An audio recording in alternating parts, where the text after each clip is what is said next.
बात क्यों नहीं मानी जा रही है? हर कोई जनता को अपने सपने दिखा के निकल जाता है और कोई किसी सवाल भी नहीं कर सकता। इसलिए मान्यवर काशीराम साहब को हम लोग आज याद करते हुए, जैसा उन्होंने कहा था कि मुर्दा लोग मिशन नहीं चलाते, तो इस आंदोलन में हमने पाया क्या, खोया क्या, इस पे बाद में बात करेंगे।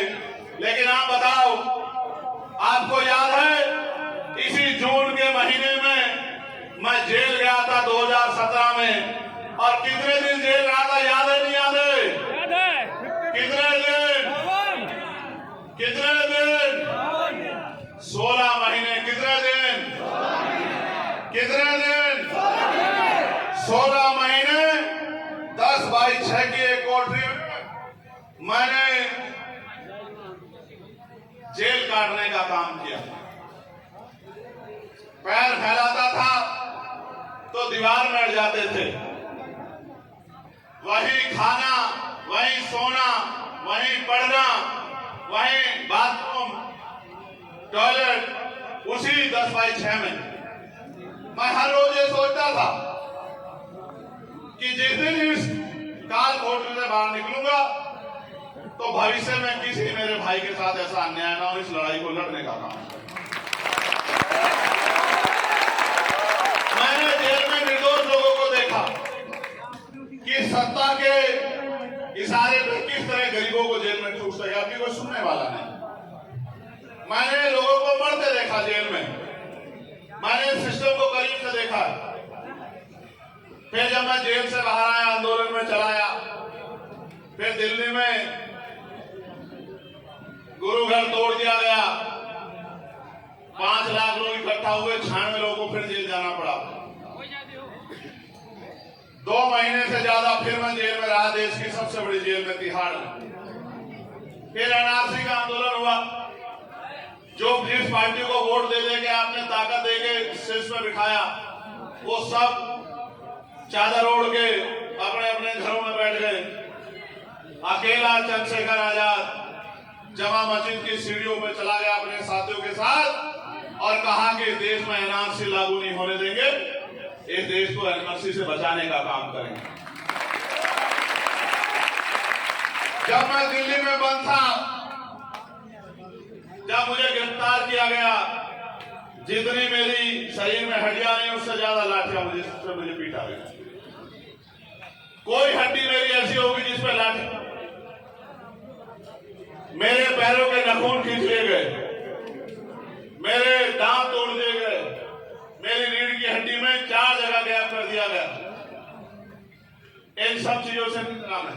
और आपको भी बता रहा हूं कि जो ईमानदारी से लड़ता है, कुदरत उसके साथ होती है, उसका कोई बाल भी बांका नहीं कर सकता।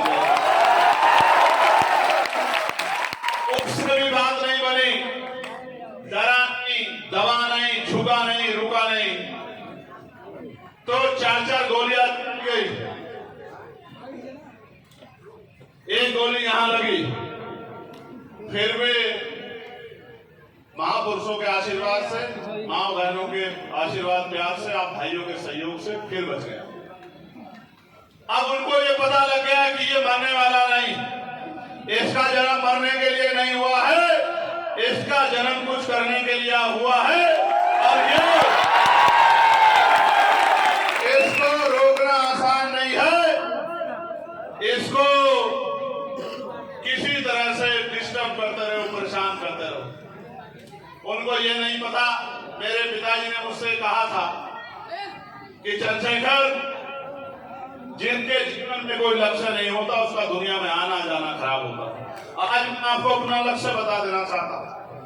किसी का लक्ष्य होता है कि उसको प्रधानमंत्री बनना है, किसी का लक्ष्य होता है उसको मुख्यमंत्री बनना है, किसी का सांसद विधायक मंत्री बनना है, किसी का IAS IPS बनना है। और मेरा एक ही लक्ष्य है कि जब तक इस देश में समानता नहीं आती, जब तक इस देश के गरीब भूखे समाज को मान सम्मान का जीवन नहीं मिलता, जब तक इस देश में गरीब वर्ग पे और इस देश की महिला पे अन्याय अत्याचार नहीं रुकता, यानी कि संविधान का राज पूर्ण रूप से स्थापित नहीं होता, यानी कि जब तक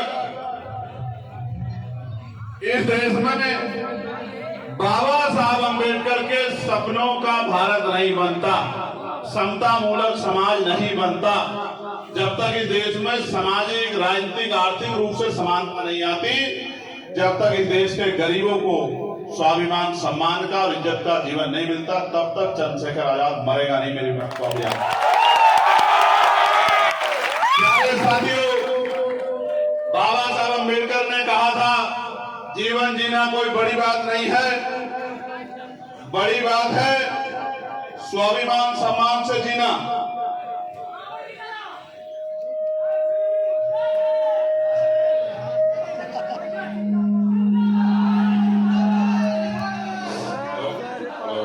बड़ी बात यह है स्वाभिमान सम्मान से जीना। आप आज मुझे बताओ, क्या इस प्रदेश में गरीबों को स्वाभिमान